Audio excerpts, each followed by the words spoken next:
2014 সালে কি কথা বলতো বিএনপির অনেক বড় নেতা, আজকে তাদের মুখের বুলি আওলাই গেছে।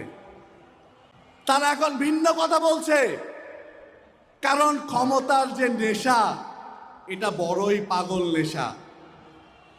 এই নেশা তাদেরকে এমনভাবে পেয়ে গেছে যে তারা এই ন্যায়ের পথ অবলম্বন করা থেকে দূরে সরে গিয়ে তারাও নব্য ফ্যাসিস্ট হতে যাচ্ছে।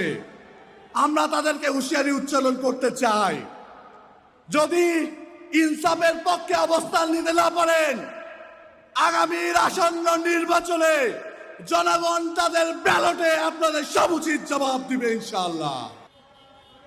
দীর্ঘ 16 বছর ধরে যে গুম, খুন, হত্যা, নির্যাতন, লুটতরাজ, চাঁদাবাজি যেগুলো হয়েছে, তার প্রত্যেকটার ভিকটিম যারা, তাদের সমন্বিত দোয়া, সমন্বিত প্রতিরোধ, সবকিছুর ফসল আজকের আমাদের এই নতুন বাংলাদেশ।